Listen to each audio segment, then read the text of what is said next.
Hey friend, welcome to Healthy by Heather Brown. Do terms like mental health, intermittent fasting, and buzzy wellness words make you feel overwhelmed? If you don't know where to start with loving the life you already have and letting your good things grow until they become daily habits, I got you, mama. So join me as we unpack what it looks like to live a life well loved and redefine a new approach to health from the inside out. Think of this space as your girlfriend's group text with the occasional dad joke and point of view from my Yankee hubby, Eric.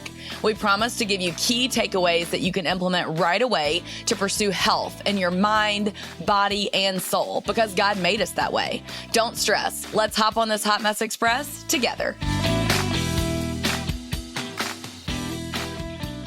Hello, girl gang. We're thrilled today to welcome Brittany Thomas to the show. Y'all have been begging me to talk about the Enneagram and personalities on the podcast, and we're finally here. Whoop, whoop. It only took us 3 seasons to get there, but here we are.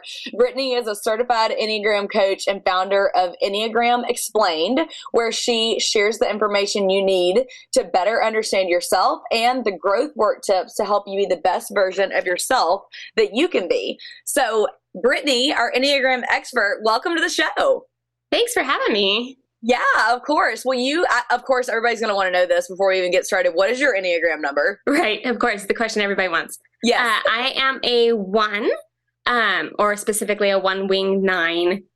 There's a lot more I could actually add to my type, but that's the main basic that everybody will kind of understand. Yes. And give everybody just a little bit of like your personal life, like tell them how many kids you have, tell them if you don't mind what your husband's Enneagram number is. And then I'll ask you to break it down super simple in case people are like, what is the Ennea who? Yeah, not a problem. So, okay, first off, my husband is a 5. And so mine is 2. Okay, I'm like, awesome. Eric is 5 as well. So I'm like, tell me all the things, girl. Tell me all the things. Awesome. Yeah, I think it's a very good pairing for us. I like it. Between the two of us, we have 5 kids, which is usually shocking for people who hear we're a 1 and a 5. But they've kind of molded themselves to what we kind of need to be. They're very much our children. They're not, a type 7's kids. So yeah, I mean, that's kind of us in a nutshell. We used to live in Seattle and recently moved down to California for my husband to take over being the president of a Bible college. He used to be a pastor and now he's it's pastor in a very different way now. Yeah. So it's very ministry steeped. That's awesome. Now, when you say that you have kids and for people, well, okay, I'm like, rewind back to the basics. First of all, tell somebody that's listening to this that doesn't know what the Enneagram is. What is the Enneagram? So basically the Enneagram is a personality typing system. But unlike a lot of the other ones out there, it doesn't just say, this is what you are, the end of the story, you're an introvert, the end. It tells you this is what you are, but more so why you are, because it digs into the actual motivations behind what you do. So you can have a neat freak be any of the 9 types, not just a particular, stereotype. 1 is usually the neat freak, but anybody can be a neat freak. So it goes behind that and asks, well, why are you a neat freak or, whatever else trait you have. And so it gives you the understanding of who you are or why you are the way you are. And it gives you a way to work on the unhealthy aspects of you instead of just leaving you there. Yes. And I feel like that it's really been cool I am a huge personality quiz type. I just think it's fascinating. So before the Enneagram came into my life, I was very into the Myers-Briggs test, and we had to take that in college at Stanford because my husband and I met at Stanford, I guess I should say first. And then I'm a 3 on the Enneagram and he's a 5. Like I was saying, I'm a 3-wing 2. And what you just heard Brittany explain is, she could go a lot deeper than saying a 9-wing 1. But a lot of times it cracks me up because when I ask somebody what their Enneagram type is, and I'm like, oh, no, sorry. It doesn't work that way. So do you mind even sharing a little bit about what a wing means? And maybe just give a very brief, short rundown of like 1 is this, 2 is this, like where do they take the test, all the things. Yeah. Okay. I'll try to make this short. Usually that's like a 45 segment in itself. I'm sorry. No, it's okay. You have so much good info. Condense it. So we'll go through the types and then I'll explain the wings. So there's 9 types. Type 1's core motivation is to be right or good. And the flip side of that is they want to avoid being bad or wrong. Type 2's want to be wanted, needed, lovable. I like to use lovable instead of loved because, of course, everybody wants to be loved. So they want that. The opposite of that is they fear being unwanted, unneeded, not lovable. Type 3s, as you probably know, they want to be valued and admired, tossed in there, but not all of them want this, spotlight, climb the corporate ladder kind of thing. So it's valued in their own area. And they fear failing, not being valued, not being admired. Type 4s. I can confirm from a personal standpoint. Yeah. That's good. I got the answer right then. Type 4s want to find their own truest self. So sometimes we just say authentic, but it's deeper than that. They keep digging and digging and digging to try and find the deepest, truest self of them. They also want to find meaning and significance in things. They don't want to be a cog in the wheel. That would be one of their fears, is just being mundane and like everybody else. They want to have some sort of significance. Type 5s, as we both know, want to be competent and capable, knowledgeable. But the flip side of that doesn't get talked about very often is their core fear is being invaded, depleted, overwhelmed, particularly overwhelmed with emotions and other people's emotions.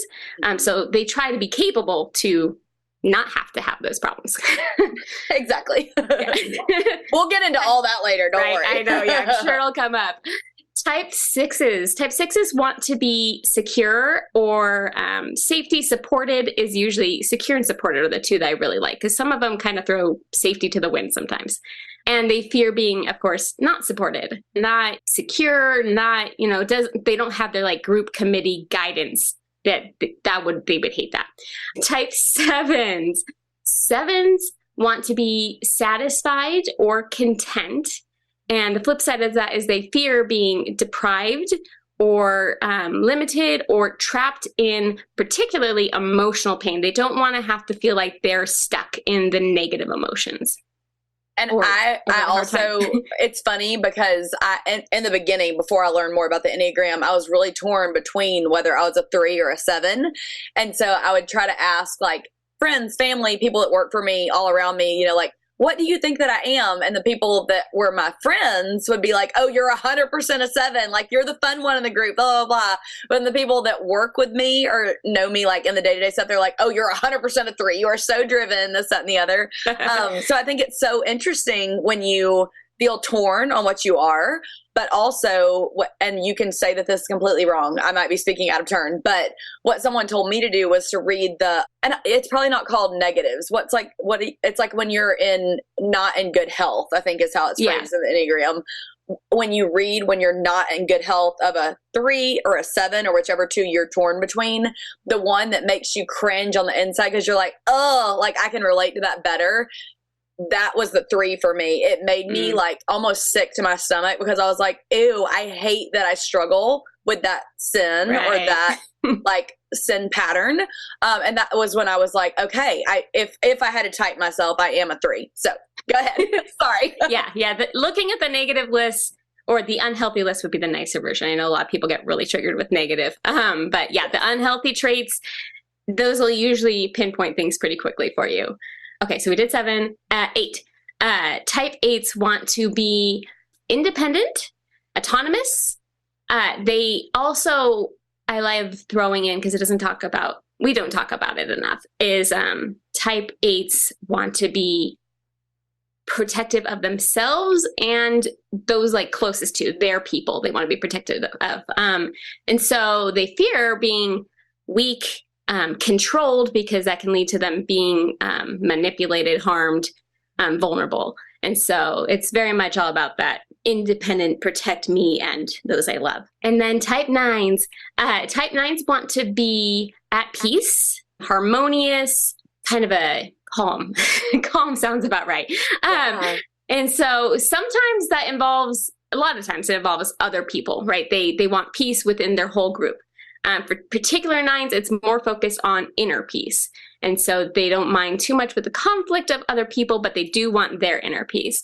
But yeah, the flip side of that would be they don't want conflict. They don't want separation from their people, not necessarily physical separation, although that definitely is a part of it, but the emotional separation, the fragmentation. They want to feel connected to everybody. Okay. So yeah, those are the 9 types. Wings come in, and that's really just a shading of your type. Like if you picture the 9 types as the color wheel, like as a 1, I might be a blue. But as a 1 wing 9, I'm a little bit more blue-purple instead of a 1 wing 2 being a little bit more blue-green. And so it's just this kind of hint or shade of you're still that type, but you have a little bit more depth and color to you. So since obviously this is a relationship, or it's really trying to focus on relational health, how do you feel like the Enneagram helps people work on their relationships, particularly for us as believers, when at the end of the day, I think that and we'll get into this later too, but the Enneagram has come under a lot of heat from a lot of people in Christian circles recently. I know Jackie Hill, Perry Hill. Am I saying that right? Jackie I Hill think so. Perry. I get the last 2 mixed up. Yes, I feel so sorry, Jackie. But she has, brought some controversy around it. I know Allie Beth Stuckey has said that she doesn't really appreciate it or agree with it. And I am very much so of the mindset, I would say, that I think that at the end of the day, I realize that God created me and I am made in his image, and every single human being has infinite value and worth because he created us. Now, I think it's really interesting, like I said, to check out any personality type quiz because I love people. I'm a people person. So I'm like, the more that I can understand you and understand what meshes well in our personality or what might be a rub that I should stay away from, and like I was saying, what made me uncomfortable with the 3, it's not that I'm saying I want to embrace that unhealthy part of me. It's saying like, no, I realize this is a sin area for me that I want to work on. That's kind of how I view the Enneagram. I think that there is, like we said, a lot of controversy around it. So I'd love to hear from your perspective, I guess, is it a trigger for many people that you come in contact with? Why do you think that it is so controversial compared to other personality type quizzes? Yeah, it is definitely. Yeah, I don't think there's any other personality type with a controversy behind it. It's crazy. Yeah, I do come across this a lot, obviously, in being in the ministry world. It's fairly divided. And so most of that controversy comes mainly from one of the founders, sort of like there's a bunch of co-founders that kind of all cobbled this together, and it's still being developed even today. They're like working out the fine, tweaking everything. And which so, we love. I'm like, you always want to get 1% better every day, no matter what. It's always better. It's a little annoying because I feel like that means you have to keep up on it. But I mean, you do in any field, right? Psychology, medical, like you want your doctor to keep learning. So, yes. And in social media, it changes by the hour. So I know. Yeah. Yeah. So anyways, the main controversy is because one of those co-founders is on record. You can watch the video of him saying that he got, he used automatic writing for the Enneagram. And that obviously is very concerning because it can be demonic, automatic writing. But it also can just mean he sat down at his desk and started writing everything he had in his head before then, because originally the Enneagram was more of an oral thing. Nobody really had any written books or anything. Okay. And so it's more likely that it's that. And so people type that little soundbite and they blow it out of proportion. There's also, as far as I can tell, it is one website that tries to claim that it came from an actual demon. They name him and everything, but the guy they're accusing of saying that actually he writes this huge long letter, clearly stating that he never said that, and it's never the case. Wow. So it's really hard to dig through all of those sources, and I feel like that's the thing with researching anything is you have to go all the way to the primary sources. You got to get, the info from the horse's mouth. Yes.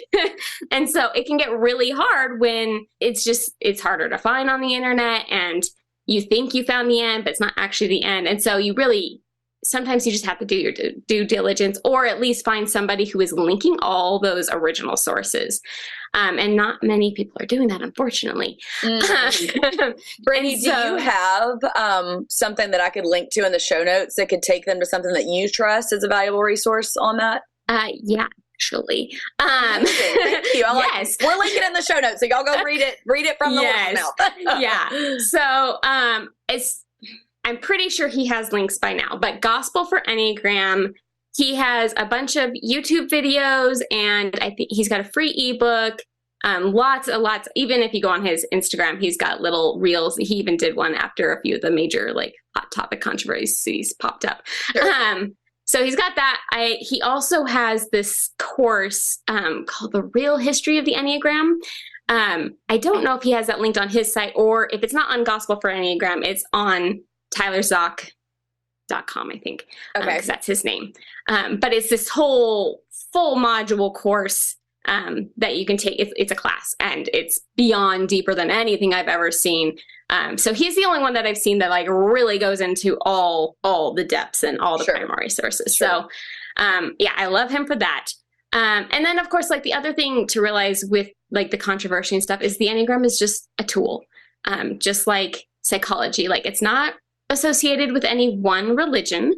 It's just a tool that we can use, and we can use the lens and verbiage of Christianity if we want to fine tune it and make it connect with Christians more, but we don't have to. And of course, other religions can do the same thing. So that is why sometimes you'll find an Enneagram book and be like, this feels like this religion, or this is definitely not Christian.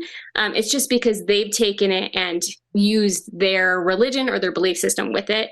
And so there's plenty of neutral Enneagram books, and there's plenty of Christian Enneagram books. But that's why it's a psychology tool, just like you can find biblical psychologists and secular ones. Yeah, so, that's such a good way of putting it. I like that. So Brittany, how did you get started on this journey of becoming an Enneagram coach?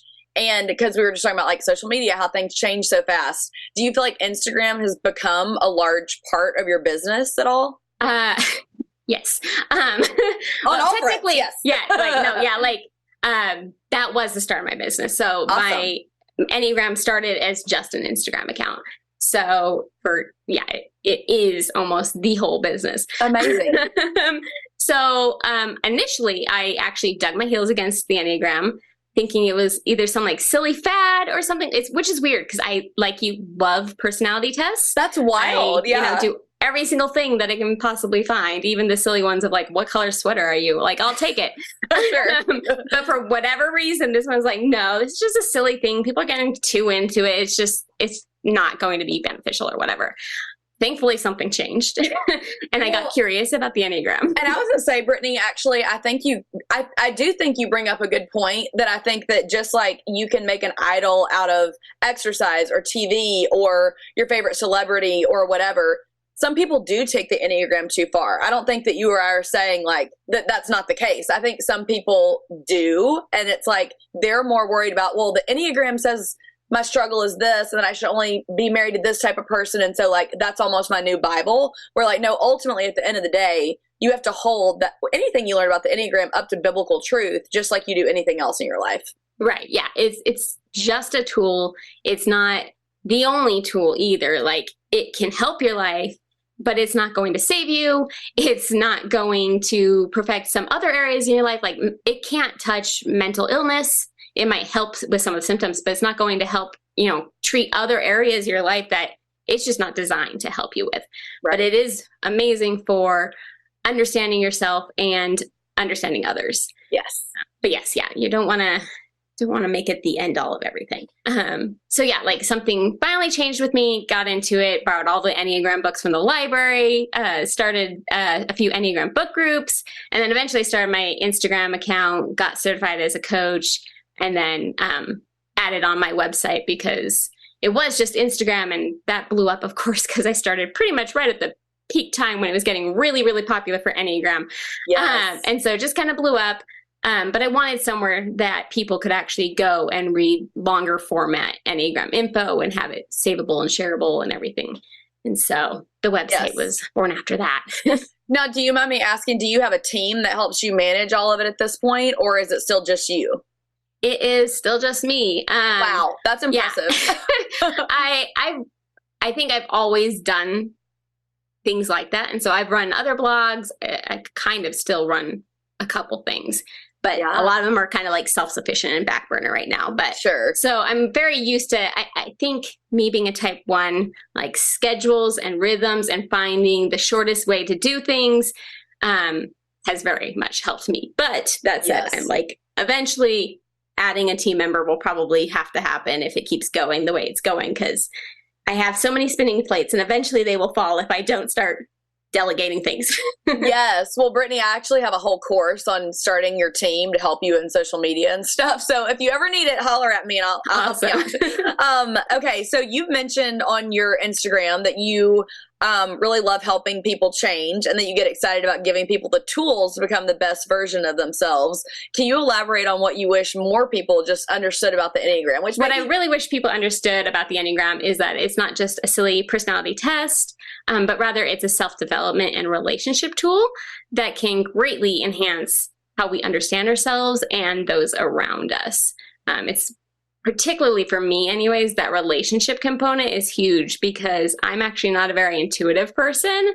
I kind of, especially, definitely before the Enneagram, I kind of just walk through life thinking everybody's the same with me. Like, why are they getting upset about this? Because I wouldn't get upset about this, or I would do it this way. Why aren't they? And so for me, now knowing there's 9 types and beyond, because there's nuances, but that greatly helps me of like, oh, like, I still don't understand why you're doing it, because to me it feels weird, but I get why you actually are, because you're this type. And so it's really given me much more understanding and even empathy for people.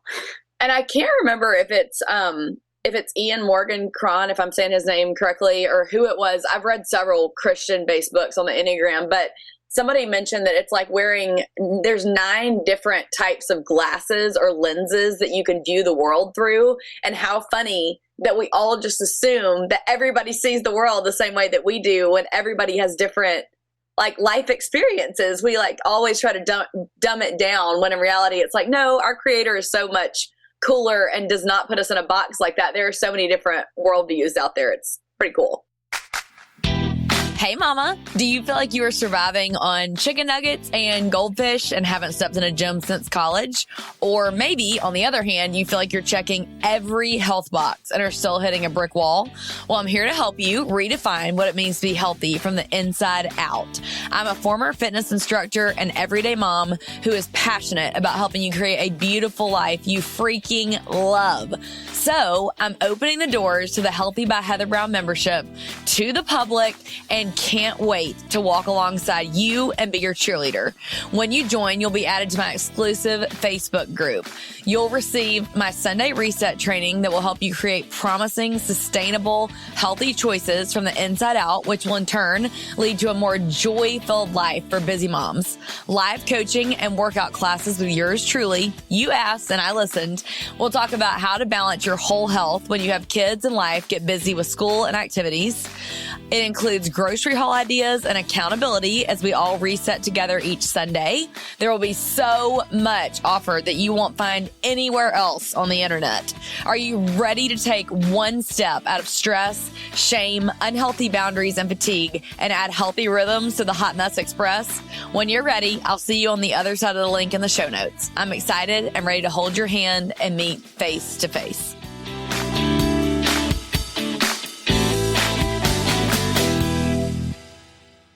So with all that said, do you have any favorite Christian recommendations or resources or books that you recommend people start with to understand it?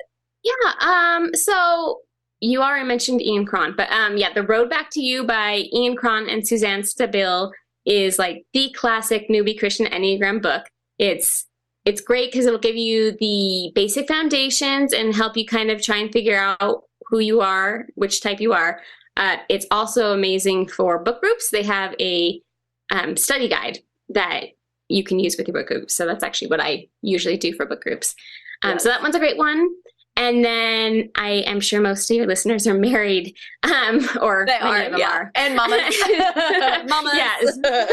So for married couples, and honestly, you can even use it for other relationships, but it's designed for married couples. I really recommend Becoming Us by the McCords.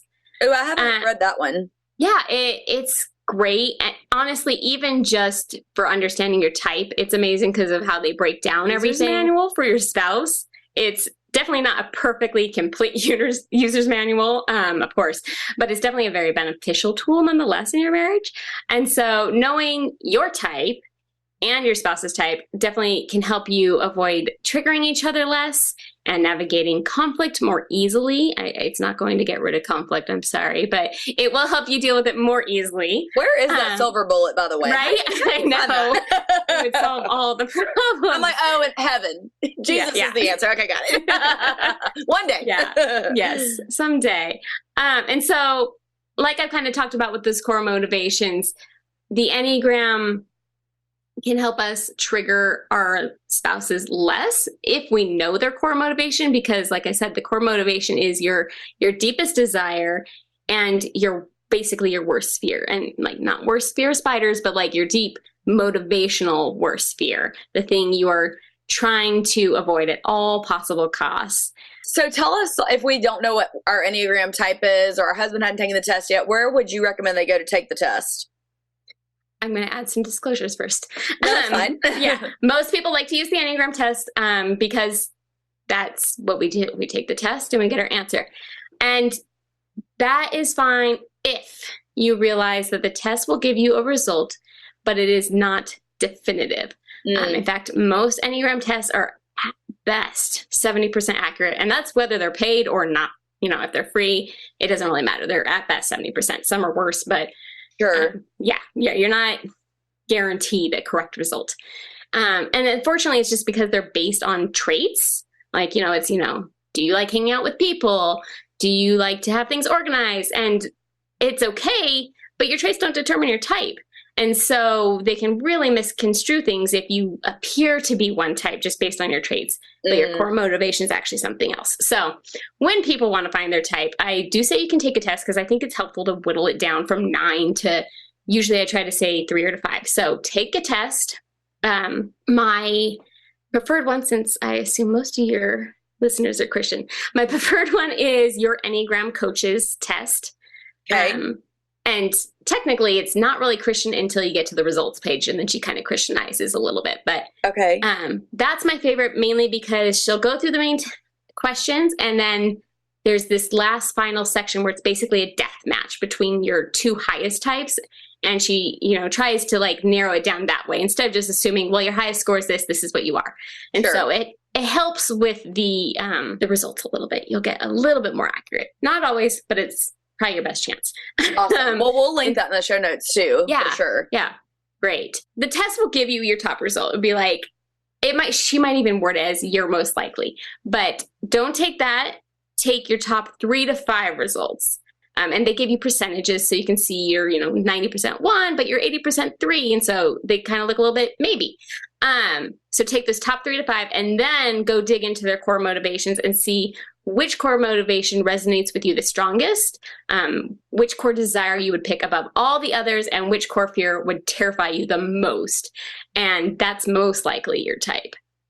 Okay, that's really helpful for people to hear, I think.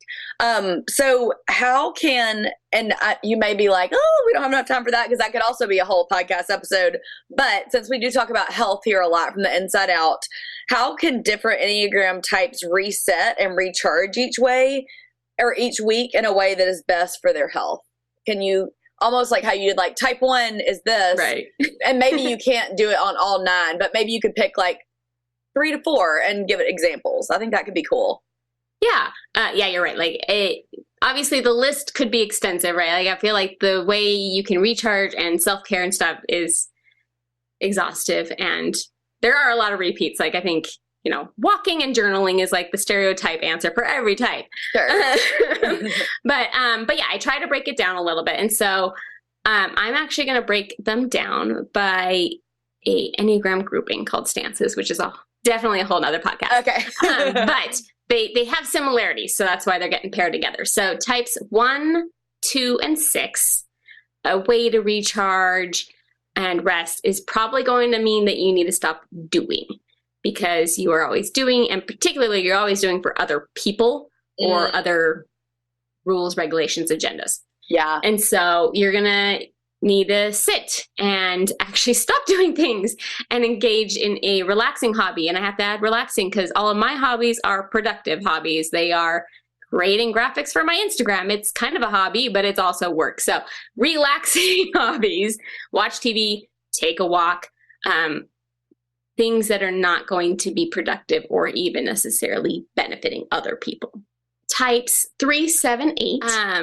It's probably going to mean you need to start resting alone, away from the people who feel your core desires and distract you from your actual feelings.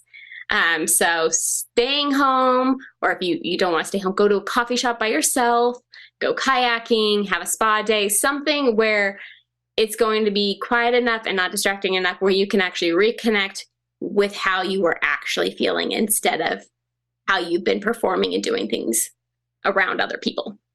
For sure. That's good. Hard, but good.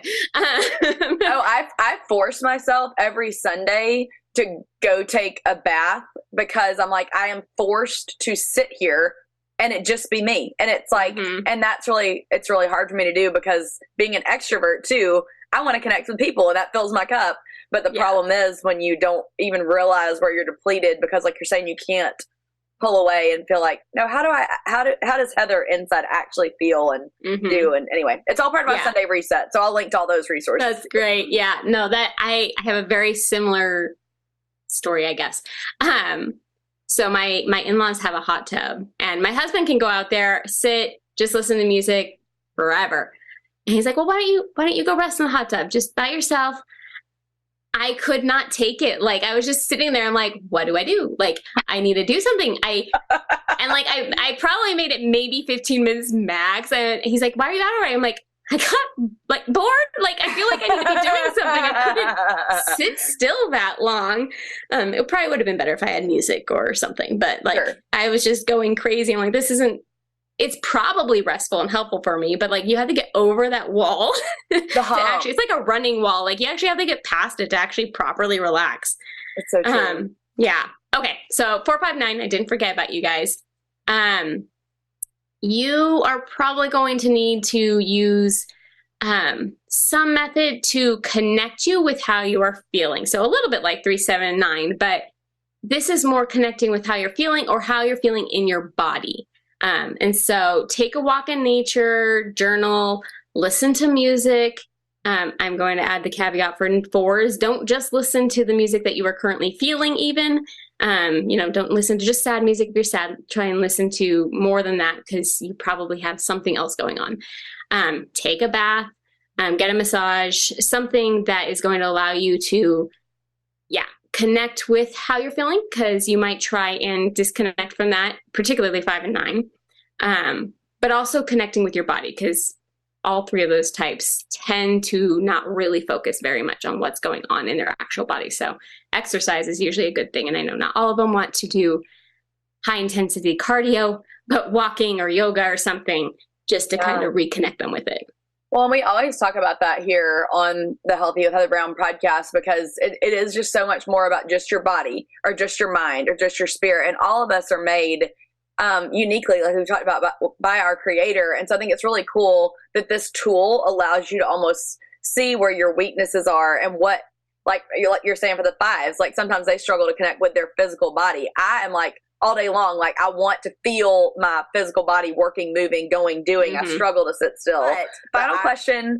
As an Enneagram 9, what are some ways that you can consciously reset and recharge in your life right now? And maybe it's just something that is making you feel the most like you right now. Okay, so not to be a 1, but I'm an Enneagram 1. 1 wing 9. But I am a 1. So I have to actually schedule my recharge time because I will not do it otherwise. I'm a little bit like a 3 like that. I can be a workaholic because there's always something left on my to-do list. And if there isn't, I will find something to add to it. So I clock out, mommy clock out at 7 p.m. When the kids go to the room for either like wind down time for the older ones or actual bedtime for the younger ones. And so I'll stop doing, which, whatever it is. And so I'll switch over to typically just watching shows with my husband. It's not necessarily the healthiest version of recharge time, but it is for me because it stops me from doing things. Yes. And so It's usually just watching shows. And then I also tried to actually schedule in just like a short 30-minute walk. Usually in the mornings before the day really starts and all my doing has to start all over again. And so those are usually like, they're like the beginning and the end of my day, right? Like I can't do it during my day. Like I've kind of tried during nap time, right? Like be like, okay, this is when I'll just sit and relax. And I'm like, no, like we're doing the dishes and the chores and I've got this to do for work. And nap time somehow always gets like cut short, or they wake up. Nap time or quiet time around here is never really quiet. Yeah, my kids still do quiet time, and my oldest is 17. They know 1 to 3 is off limits, but it's never actually off limits. Like somebody's going to come down the stairs and ask me a question. Oh yeah. Or they're hungry, or they need to go to the bathroom, or out toilet paper. I mean, something. Yeah. I'm so encouraged to hear you say that about enforcing quiet time, even for your 17-year-old, because I talk to so many moms that are like, yeah, at 3, my baby dropped their nap. And I'm like, well, you still do like quiet time or something, right? And they're like, no, they don't want to. And I'm like, you're the parent. Like you need them to have quiet time. I would die if my kids did not have quiet time. Yeah, no, I think until they move out, we have a designated quiet time, which obviously saves my sanity. Right. But I also think like it's a good thing. Like my girls, I have 3 girls, 2 boys. And so my girls are all in the same bedroom. So they don't actually get fully quiet time, right? They have each other to play with. Right. But it is more mellow and there's no screens and beeping toys and stuff. It's quiet. But then I also think it's really good for particularly my oldest. He's our one extrovert, where he can just learn how to be in the quiet. I think it's a really rare thing that not everybody learns anymore because our lives are so busy and constantly full with things. So it benefits your kids too. It really does. And it gives you an excuse to take away the devices. So I know parents are always like, well, you know, I don't know what to do with them in between 3 and 5, and I still have to work. So, but if you're setting those boundaries and they don't ever expect to have devices during that quiet time, then it's like, you can read, you can color, you can draw, you can build. Like my boys, like you're saying, they're going to complain about it and they're going to be like, well, can I go play outside? And if it is a nice day, sometimes quiet time becomes an hour instead of 2 hours. Like we're definitely flexible. But I appreciate that input. That was like a great bonus tip right there. And then I lied. So I said final question, but since we're talking about kids, I do have to ask you this, and I realize we're coming up on time. But can kids have an Enneagram number, or does that not develop till they're older? I've heard lots of mixed things about it. So if people are like, can I type my kid? What does that look like?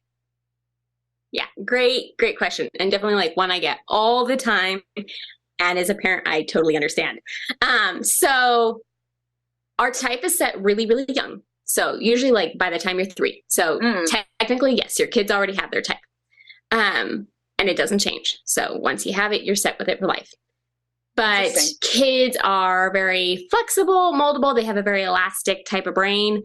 And so you can't necessarily be like, well, my toddler is just, enforcing rules and fights for justice. So, and he gets angry really easy. He must be an 8. And you're like, well, he might be, but he also might just be a toddler. Like it might just be terrible twos make them all look like an 8.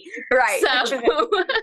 So you can't necessarily just go by their traits. And it gets more, it's kind of like cement where like the cement's there, but it doesn't really firm up and set until they get a little bit older. So usually 8 to 12 is where it starts really starting to settle, and you can kind of start seeing that. And then usually between 12 to 15 years old, they can probably find their own type if they're self-aware enough. A lot of kids aren't. When I took my kids through it, my oldest was not self-aware. He was convinced he was a 3 or a 5. And I'm like, no, you're not a 5 like your dad. There is no way.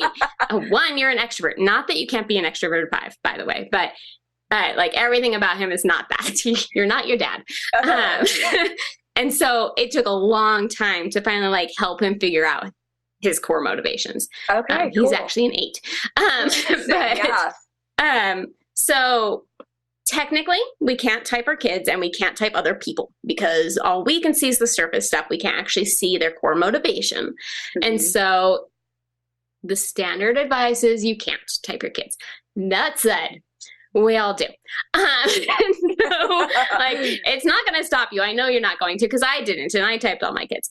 Right. So I like to start with the stances, which I know we did not talk about.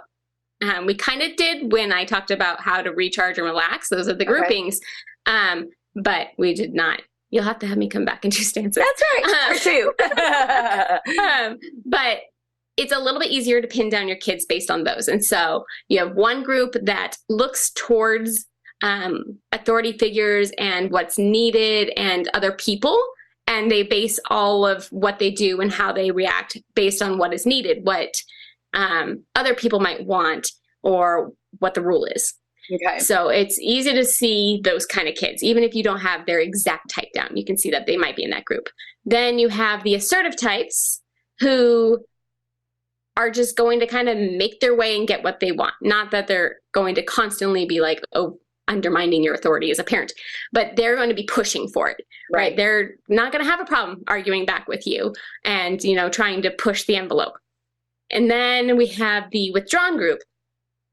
You know, I might as well tell you the types anyways. Okay, so 1, 2, 6. 1, 2, 6 is we call them the complying group, but they're also known as the dutiful group. Those are the type that are looking to people and what's needed to do what they need to do. Okay.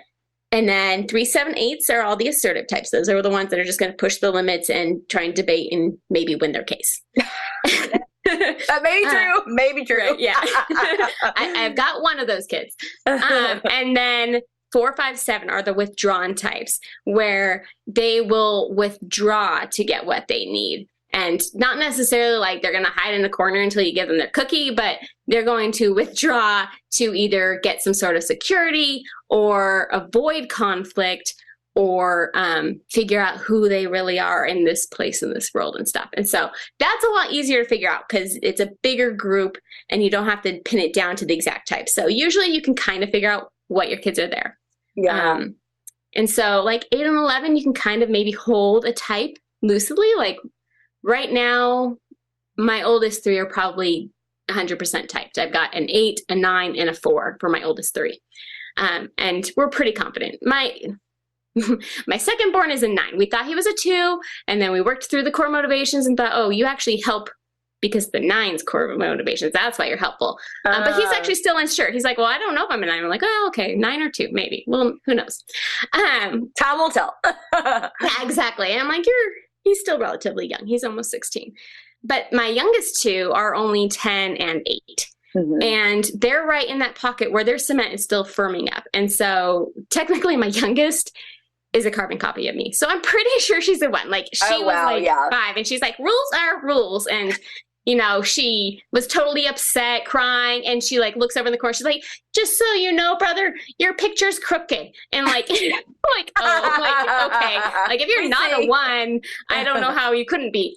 That's hilarious. But like, I've got a few kids where I'm like, okay, like I'm not 100% sure of my last 2 kids. And so I'm holding them mentally in my head of like, you're probably this type, but I'm not for sure. And so I haven't told them their type because technically it's not my place to tell them their type because I could be very much wrong. And I don't want to set them on the wrong path of being mistyped for the rest of their adult life until they figure it out.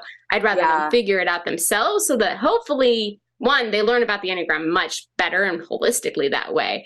Yes. But yeah, they don't have to go through life thinking there's something when they're not and things aren't connecting and so they can't grow. Right. And so it's mentally in my head. And it really only for me, I tend to only use it when they have hard days. Okay. So like, I'm not really thinking like, oh, you're an 8 and it's a good day. Let's go do this. It's more like, oh, like particularly for my daughter, because she's a 4 and with 1 and 5 parents, we're not feely people. And so she's all the feels. And so for me, it's much easier to be like, okay, like you're crying, you're upset. And for her, it's like the end of the world. And it'd be very easy for me to be like, it's not, like, get over it. It's fine. Just like, it's not a big deal. But knowing she's a 4, I'm like, okay, like I can allow you to feel those feelings. I can allow you to cry for 30 minutes in your room. But eventually I'm going to have to, like, if she keeps going forever, I'll have to like, okay, like we need to get off the roller coaster now. You need to get somewhere healthy instead of just cycling through it. Yeah. But like I said, it's normally in those hard times when I have to like think about using the Enneagram with them of like, okay, if they're a type this, then they're probably really scared about this. Or like if I accidentally left my daughter next door, I know as a probable 6, she's going to be holding my hand for the next like 2 trips that we go to the grocery store because now she's terrified that I'm going to accidentally forget her. We did that once. We didn't actually really forget her, but she thought we did. And so yes. like, Well, that's all that matters. It was real to her. Yeah. Yeah, exactly. Totally. Well, tell everybody where they can find you online. Yeah. So Instagram at Enneagram Explained is where my daily bulk of the content is. But my website is also enneagramexplained.com. And that's got all the like, long-term storage. I've got a post on parenting. I've got a post on how to confirm your type because sometimes it's confusing how to pin down between a couple of them. So, and a whole bunch of other great resources. Yes, awesome. Well, thank you so much for joining us. I really appreciate it. If you guys enjoyed this episode, will you please screenshot it, share it to your stories, tag Brittany and I, and tell us what your Enneagram type is, or tell us what you think it might be, or just tell us maybe what you learned from today's episode, and maybe did it even shift your perspective on the Enneagram. We would absolutely love to hear that. And I hope you guys have a beautiful day. Talk to you next time.